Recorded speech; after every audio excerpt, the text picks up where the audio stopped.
China কিন্তু পৃথিবীর সাথে কানেক্টেড ইন বিজনেস। আপনি দেখেন আমাদের এই টেবিল বা আমরা যেখানে কথা বলছি সবকিছুই 99% চাইনিজ। এত কম টাকার মধ্যে কম সময়ের মধ্যে ওখানে গিয়ে ফ্যামিলি সহ বসবাস করা, ব্যবসা করা, এটা খুব সহজ মাধ্যম আমি বলতে পারি। Hello everyone, welcome back to our new episode. আজকে আমরা কথা বলবো একটা ভিন্ন টপিক নিয়ে। চীনে নিজের নামে 100% মালিকানায় আপনি কিভাবে কোম্পানি ওপেন করবেন। আজকের পডকাস্ট শোটি হতে যাচ্ছে খুবই ইন্টারেস্টিং, কারণ আমরা কথা বলবো চীনের বিজনেস ভিসা নিয়ে। চীনের বিজনেস ভিসা নিয়ে আপনি কিভাবে লিগ্যাল ভাবে যেতে পারবেন এবং থাকতে পারবেন, এই সকল বিষয় নিয়ে। তাহলে চলুন আজকের পডকাস্টটি শুরু করা যাক। ভাই, আপনি কেমন আছেন? থ্যাংক ইউ স্নেহা, ভালো আছি। তুমি ভালো আছো? জি আলহামদুলিল্লাহ। প্রথমে জানতে চাই, চীনে বিজনেস ভিসা নিয়ে যাওয়া কতটা সহজ? এই কোশ্চেনটা অনেকে কনফিউজ হতে পারে যে বিজনেস ভিসা কিন্তু একটা জিনিস, আর আমরা যে টপিক নিয়ে কাজ করছি সেটা কিন্তু সেটেলমেন্ট হওয়ার বিষয়। অর্থাৎ একটা বিজনেস ওপেন করে সেই বিজনেসের এগেনস্টে তার ফ্যামিলি সহ ওখানে বসবাস করা এবং ব্যবসা করার জন্য যে কাজটা করা দরকার সেই কাজটা কিন্তু আমরা করছি। সো একটা হচ্ছে বিজনেস ভিসা নিয়ে কিন্তু যাওয়া যায়, সেটাতে একসাথে 90 ডেজের বেশি থাকা যায় না বা তার থেকে কম সময়, একটা বাইন্ডিংস থাকে। আর আমরা যে কাজটা করতেছি সেটা হচ্ছে আমরা একটা চীনে বিজনেস ওপেন করে দিচ্ছি, হাইনান প্রদেশে। বিজনেস ওপেন করে দেওয়ার পরে সেই বিজনেসের এগেনস্টে তার কোম্পানিতেই তার একটা ওয়ার্ক পারমিট হয়ে যায় জেড ক্যাটাগরি ভিসায়। তো জেড ক্যাটাগরি ভিসাটাতে যখন ওপেন হয়ে যায়, সে তার ফ্যামিলি সহ বসবাস করতে পারে, বাচ্চা কাচ্চা সহ। এবং বাচ্চা কাচ্চাদের পড়াশোনা চাইনিজ গভর্নমেন্ট স্কুলে যদি পড়ে তাহলে সে চাইলে ফ্রিতে পড়াশোনা করাতে পারে, যেখানে চাইনিজ ল্যাঙ্গুয়েজে পড়াশোনা করবে প্লাস ইংরেজিও তারা শেখাবে। সো আমরা জানি যে চাইনিজরা সারা ওয়ার্ল্ড দখল করে আছে, ওদের মেধা কতটা উন্নত, বা ওরা সারা পৃথিবীতে কিভাবে ইঞ্জিনিয়ারিং বা সব ক্ষেত্রে ওরা কতটা অবদান রাখছে। সো এটা একটা ভালো দিক। It's a not only a business visa, এটা হচ্ছে বলতে পারি আমরা business settlement visa, but it's a category হচ্ছে জেড ক্যাটাগরি। ওকে, আচ্ছা, so this is the matter. আর এই ভিসাটা যেটা তুমি প্রশ্ন করলা যে কত সহজে পাওয়া যায় বা সিম্পল, এটা কত। সো আসলে কোম্পানিটা ফর্মেশন করতে খুব বেশি সময় লাগে না, 2 সপ্তাহের মধ্যে মোটামুটি কোম্পানি ফর্মেশন হয়ে যায়। কোম্পানি ফর্মেশন হয়ে যাওয়ার পর তার ওয়ার্ক পারমিটটা আসে। সো অবশ্যই খেয়াল রাখতে হবে, এই ক্ষেত্রে অবশ্যই তাকে মিনিমাম ডিপ্লোমা বা গ্রাজুয়েশন বা ডিগ্রি পাস হলে ভালো হয়। যদিও আমাদের দেশে আরো অনেক সুযোগ আছে, সেটা সরাসরি আমাদের সাথে আসলে আমরা সেটা নিয়ে আলাপ করবো যে কিভাবে উনি এই কাজটা খুব সুন্দরভাবে সমাধান করতে পারে। সো এইটাই হচ্ছে মূলত রিকোয়ারমেন্টস। এবং এই আমাদের যে প্যাকেজটা আছে, এই প্যাকেজের মধ্যে একদম ভিসা সহ, ব্যাংক অ্যাকাউন্ট ওপেনিং থেকে ভিসা সহ সে ওখানে পৌঁছানো পর্যন্ত যে প্যাকেজ, উইদাউট এয়ার ফেয়ার, সব প্রসেসটা আমরা কমপ্লিট করে থাকি। ওকে, অলরাইট। চীনে নিজের নামে সত্যি কি রেসিডেন্স পারমিট বা ওয়ার্ক ভিসা পাওয়া যায় কিনা? হ্যাঁ, অবশ্যই। অনেকেই ফিল করে যে প্রশ্ন করে যে আমার পাসপোর্ট হবে কিনা বা আমি রেসিডেন্সিটা পাবো কিনা। আপনার চীনে কখনো আপনি পাসপোর্ট পাবেন না, কারণ ওদের পপুলেশন অনেক বেশি। কোম্পানি অবশ্যই আপনি যে নামে কোম্পানি করতে যাচ্ছেন সেটা 100% ওনারশিপ আপনার থাকবে। আপনার পার্সোনাল ব্যাংক অ্যাকাউন্ট হবে, কোম্পানির নামে ব্যাংক অ্যাকাউন্ট হবে, আয় ব্যয়, ট্যাক্স রিটার্ন সবকিছু আপনার নামেই হবে। এবং আপনি যতদিন লিগ্যাল ওয়েতে ওখানে থাকবেন, যদি কোনো ক্রাইম না করেন, সঠিকভাবে বিজনেস করে যান, গভর্নমেন্টের রুলস রেগুলেশন মানেন, আপনি যতদিন খুশি ততদিন থাকতে পারেন। বাট প্রতি বছরই আপনাকে এটাকে রিনিউ করতে হবে, অর্থাৎ ভিসা প্লাস হচ্ছে আপনার বিজনেসের যে ট্রেড লাইসেন্স সেটাকে রিনিউ করতে হবে। আর আরেকটা মজার ব্যাপার হচ্ছে, ওরা কিন্তু রিবিট দেয়। অর্থাৎ আপনি যে ওখানে এক্সপোর্ট ইম্পোর্ট যদি করেন, অ্যাজ এ ফরেন ইনভেস্টর হিসেবে আপনি অফিস ভাড়া নিচ্ছেন, আপনি ঘর ভাড়া নিচ্ছেন, বা আপনি যে প্রোডাক্টটা এক্সপোর্ট করতেছেন সেটার উপর 30 থেকে 70% আপনার রিবিট পাবেন, অর্থাৎ টাকাটা আপনাকে আবার রিটার্ন দিবে।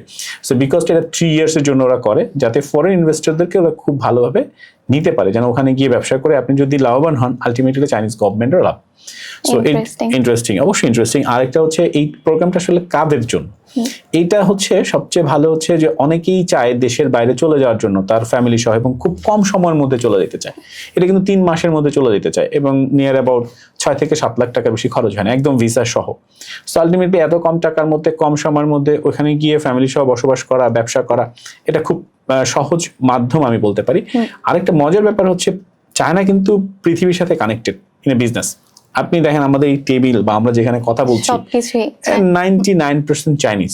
তো এই চায়নারা সারা পৃথিবী তাদের প্রোডাক্ট নিয়ে দখল করে আছে। সো আপনি যে বাঙালি হিসেবে যদি চায়নাতে গিয়ে বাংলাদেশে যারা চায়নার সাথে ব্যবসা করছে তাদেরকে প্রোডাক্ট দেন, শুধু তাই না, বা ওখান থেকে সারা পৃথিবীতে আপনি যদি প্রোডাক্ট পাঠাইতে পারেন, একসাথে তার এত প্রোডাক্ট পাঠানো সম্ভব না। বা আপনি যদি কাউকে সাথে কানেক্ট করেন যে আপনি এই প্রোডাক্ট, নির্দিষ্ট কোনো প্রোডাক্ট বা অনেকগুলো প্রোডাক্ট নিয়ে কাজ করতেছেন, সেটা পৃথিবীর অন্য কোথাও বিক্রি করতে যাচ্ছেন, এটার জন্য China is the best solution. আরেকদিকে যদি আপনি বিবেচনা করেন, চায়না থেকে চিন্তা করে যে চায়না তো আমাকে কখনো পাসপোর্ট দিবে না, তাহলে আমি কেন চায়না যাবো। দেখা গেছে এই মুহূর্তে হয়তো আপনার কাছে 5 থেকে 6 লাখ টাকা আছে, আপনি এখন চায়নাতে যদি ব্যবসাটা শুরু করেন, এখন থেকে আপনি ফরেন ফ্লেভারটা পাওয়া শুরু করলেন, অর্থাৎ আপনার বাচ্চা কাচ্চার পড়াশোনা, ব্যবসা বাণিজ্য সবকিছু এখান থেকে আপনি পাওয়া শুরু করলেন। ওখানে ব্যবসাটা করে সেটেল হয়ে এবার ওখান থেকে আপনি চাইলে ইউরোপ, ইউএসএ, ইউকে, অস্ট্রেলিয়া যেখানে আপনি বিজনেস মাইগ্রেশন করতে চান, বা আপনার বাচ্চা কাচ্চা যদি অন্য কোথাও মাইগ্রেশন হতে চায়, এটা কিন্তু খুব সহজ, একটা হাব বলতে পারেন। ব্যবসাও করলেন, টাকাটাও ইনকাম করলেন, এই মুহূর্তে টাকা নাই, পরবর্তীতে টাকা হবে, আপনি সেখান থেকে কন্টিনিউ করতে পারেন। আবার অনেকে আছে ডিজিটাল নোম্যাড ভিসা নিয়ে যেতে চায়, যে আমি এমন একটা জায়গা চাই, আমার ইনকাম আছে, আমি বাসা ভাড়া পাই 2-3 লাখ টাকা বা 5 লাখ টাকা, বা আমার ডিজিটাল ইনকাম হয় অনেক টাকা, আমি চাই পৃথিবীর এমন একটা জায়গায় বসবাস করতে যেটা উন্নত একটা কান্ট্রি, সব ধরনের ফ্লেভার পাবো, আমি রাজনৈতিক কোলাহল মুক্ত থাকতে চাই, আমি পেইন ফ্রি থাকতে চাই, এবং আমার লাইফের সিকিউরিটি থাকবে, বাচ্চাদের লাইফের সিকিউরিটি থাকবে, পড়াশোনা ভালো হবে, এরকম জায়গা চাই। এটার জন্য একটা গুড ডেস্টিনেশন, কারণ কনফার্ম ভিসা যদি কোনো মিস না হয় এবং আপনি যদি রুলস রেগুলেশন মানেন, এদের জন্য কিন্তু চায়না একটা গুড ডেস্টিনেশন হতে পারে। আবার অনেকেই চায় যে আমি দেশের খুব কাছাকাছি জায়গায় থাকতে চাই। দেখেন চায়না যাইতে খুব বেশি সময় লাগে না, 3-3.5 ঘন্টার মধ্যে আপনি ডেস্টিনেশনে পৌঁছে যেতে পারেন। এবং আপনার যে কোনো অকেশনে, আপনার প্রয়োজনে, আপনার হইতে পারে আপনার কোনো বিবাহ অনুষ্ঠান, আপনার পরিবারের কোনো কিছু, যে সাবজেক্টগুলাই থাকুক, খুব সহজে কিন্তু আসা যাওয়া যাচ্ছে। আরেকটা হচ্ছে আপনার ওয়েদার, যেমন আপনি অনেকেই আছে ইউরোপে অনেক ঠান্ডা পড়ে, যে এই ঠান্ডাটা অনেকে সহ্য করতে পারে না, বা চায় না যে আমি এত শীত প্রধান দেশে থাকবো। সো হানান প্রদেশটা খুব সুন্দর, আপনি নট অনলি হানান, আমি যদি হানান বলতেছি, এগুলা ওইখানে খুব সহজে করা যায়। এছাড়াও ওখানে অনেক সুন্দর সুন্দর প্রদেশ আছে যেটা আমাদের দেশের আবহাওয়ার সাথে যায়, অর্থাৎ নাতিশীতোষ্ণ যে অঞ্চলগুলো আছে সেখানে আপনি থাকতে পারেন, বা সমুদ্র তীরবর্তী অঞ্চলগুলোতে আপনি থাকতে পারেন। এটা আপনার বডির সাথে বা আপনার যে আবহাওয়া আপনি গড়ে উঠছেন সেটার সাথে আপনি যেতে পারেন। এবং আপনি যদি মুসলিম যেই নিয়ে যা চলতে পারেন, অনেকে আছে যারা মুসলিম প্রিয়, বা আপনার ধর্মকে অবলম্বন করে বসবাস করতে চায়, যে আমি 5 ওয়াক্ত নামাজ পড়বো, কোরআন পড়বো, সেটার জন্য এরিয়া আছে, আপনি সেখানেও বসবাস করতে পারেন। আরেকটা মজার ব্যাপার হচ্ছে চায়নাতে, দেখেন চায়নাতে কিন্তু নিজস্ব প্রোডাকশন, অর্থাৎ আপনার ধান থেকে শুরু করে, সবজি থেকে শুরু করে, আপনার ইলেকট্রনিক্স সাইডে এমন কোনো জিনিস নাই যেটা ওরা প্রোডাকশন করে না। যেহেতু ওরা নিজেরা প্রোডাকশন করে, এই জন্য কিন্তু প্রোডাকশন কস্ট অনেক কম হয়, অর্থাৎ কম খরচে আপনি জীবনযাপন করতে পারেন। ঠিক আছে, আপনি যদি সবজি খেয়ে বসবাস করতে চান, মাছ বলেন, মাংস বলেন, সমুদ্র বলেন, কমিউনিকেশন বলেন, যেদিক থেকেই বলেন, ওরা কিন্তু স্বাবলম্বী। তো যেহেতু স্বাবলম্বী, এই জন্য খরচটা কম হয়, থাকা এবং খাওয়ার খরচটা অনেক কম বসবাসের তুলনায়, কারণ ওরাই সারা বলতে গেলে পৃথিবীর অনেক প্রোডাক্ট ওরা পাঠায়, এবং ওরা সেটা সেইভাবেই ওরা নিজেদেরকে ডেভেলপ করছে। সো এটার সাথে যদি আপনি যে কোনো সাবজেক্ট নিয়ে ওদের সাথে কাজ করতে চান, বেটার। অনেকেই প্রশ্ন করে যে ভাই আমি চায়না থেকে কি করব, নেক্সট কোশ্চেন আমি এটাই করতে চাচ্ছিলেন। সেটা তো হচ্ছে, দেখেন চাইনিজরা কিন্তু ইংরেজিতে দুর্বল। হ্যাঁ, তো এই জন্য আমাদের কিন্তু ওয়ার্ক পারমিটেও যায়, যে চায়নাতে আমরা ওয়ার্ক পারমিটে পাঠাই। ওরা কি করে, যেহেতু ইংরেজিতে দুর্বল, ওরা কিন্তু জানে না এমন না, যারা ইংরেজি জানে তাদের দাম অনেক বেশি। দাম বেশি বলতে হচ্ছে ওরা ইন্টারন্যাশনাল কমিউনিকেশন করতে পারে, প্রোডাক্ট সেল করতে পারে। সো যেহেতু আপনি বাংলাদেশ থেকে যাচ্ছেন, আপনি ইংরেজিতে, আমি ধরে নিলাম আপনার সেকেন্ড ল্যাঙ্গুয়েজ ইংরেজি হয় আমাদের দেশে, এই কমিউনিকেশনের কারণে আপনি যদি ওদের ডিজিটাল মার্কেটিং এবং ইন্টারন্যাশনাল কমিউনিকেশনে কাজ করতে পারেন প্রোডাক্ট নিয়ে, সো হিউজ ডিমান্ড। কারণ চাইনিজরা চায়না ল্যাঙ্গুয়েজে এক্সপার্ট, ইংরেজিতে কম। সো যেহেতু আপনি ইংরেজি জানছেন এবং আপনি এটা ফর শিওর থাকেন, যখন আপনি চায়না যাচ্ছেন, উইদিন 6 মান্থ টু 1 ইয়ার আপনি চায়না ল্যাঙ্গুয়েজে বস হয়ে যাবেন, কারণ আপনি শিখে যাবেন, শিখে গেলে আপনি শিখে যাবেন। যেন আমিও চায়নাতে 3-4 বার গেছি, আমারও বিজনেস ফরমেশনের কাজ চলতেছে, within a very short time আমি তো লিথুয়ানিয়া আইসে আমি একটু চায়না যাওয়ার প্ল্যান আছে বলতে, এই অফিসে আমার কিছু কাজ করতে হবে, আমাদের অলরেডি কিছু ক্লায়েন্ট আসছে, এগুলো নিয়ে আমরা কাজ করব। সো এই কমিউনিকেশনগুলো দিয়ে আপনি যদি চায়নাতে বিজনেস শুরু করেন, বা ওখানে চায়নাতে বসবাস করতে চান, ইটস গুড ফর ইউ। আরও একটা মজার ব্যাপার আছে, আমরা বাচ্চা কাচ্চারা চিন্তা করি যে বাইরের দেশে পড়াবো, চায়নাতে কিন্তু একটু ভালো রেজাল্ট করলেই, বা আপনি যদি আপনার জেড ক্যাটাগরি ভিসা থাকলে স্কুল থেকে ইউনিভার্সিটি পর্যন্ত ফ্রি, আপনাকে উল্টা পয়সা দেয় যদি ভালো রেজাল্ট থাকে, থাকা খাওয়ার জন্য ওরা স্টাইফেন্ড পাওয়া যায়। আচ্ছা, সো আমরা জানি যে চায়নাতে পড়াশোনা করতে খুব কম খরচ। সো এবং চায়নাতে গ্রাজুয়েশন মাস্টার্স কমপ্লিট করার পর চায়নার মার্কেট তো আছেই, ইন্টারন্যাশনাল মার্কেটে কিন্তু আপনার জেনারেশনের জন্য, ছেলেপেলের জন্য ওপেন হয়ে যাচ্ছে। সো আপনি ফুল ফ্যামিলি নিয়ে বসবাস করতে পারতেছেন, ব্যবসা করতে পারতেছেন, আপনার কি বলে বাচ্চা কাচ্চা সঠিকভাবে মানুষ হচ্ছে, বা ওদের পড়াশোনার একটা সুন্দর জায়গা হচ্ছে। নেক্সট আপনি পাসপোর্ট চাইলে অন্য কোথাও করতে পারেন। চ্যালেঞ্জ হচ্ছে একটাই, আপনার কখনোই পাসপোর্ট ওরা দিবে না।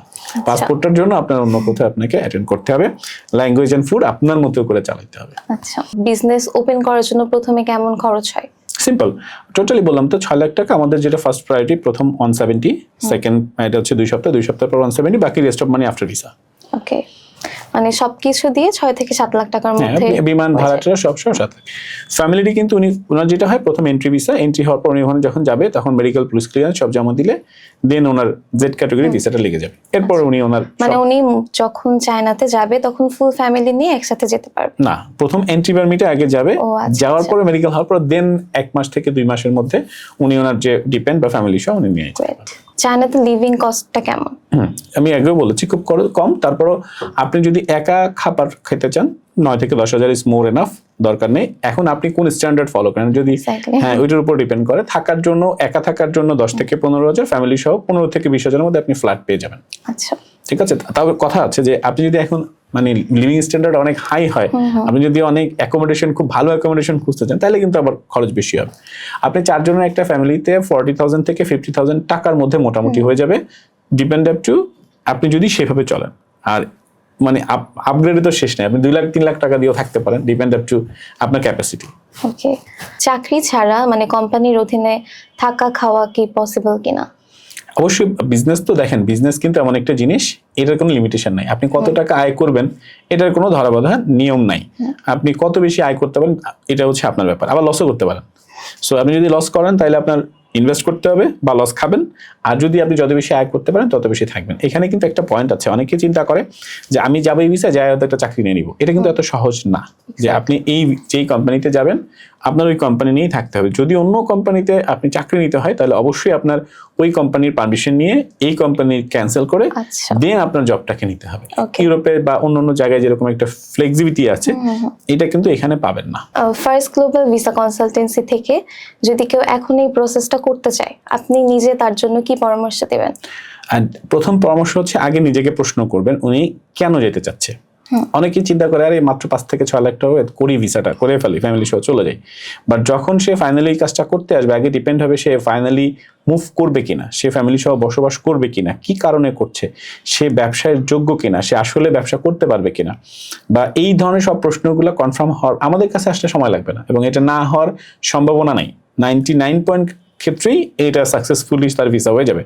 বাট উনি ক্যাপাবল কিনা, উনি ব্যবসা করতে পারবে কিনা, এইটা আমাদের ডিসিশন নিয়ে আসা উচিত। সেটা নট অনলি ইন চায়না, আমরা যে লিথুনিয়াতে করতেছি বা পৃথিবীর অন্যান্য দেশে যে বিজনেস সেট আপ করে দিয়ে ভিসা করছি, এটার জন্য আমার একই পরামর্শ, উনি যেন আগে নিজে ডিটারমাইন্ড হয় হ্যাঁ আমি বিজনেস করব, বিজনেস করার মানসিকতা আমার আছে বা বিজনেস করার এক্সপিরিয়েন্স আমার আছে বা এই বিজনেসটা আমার দ্বারা হবে, ওইটার জন্য যেন নিজে প্রিপেয়ার্ড হয়।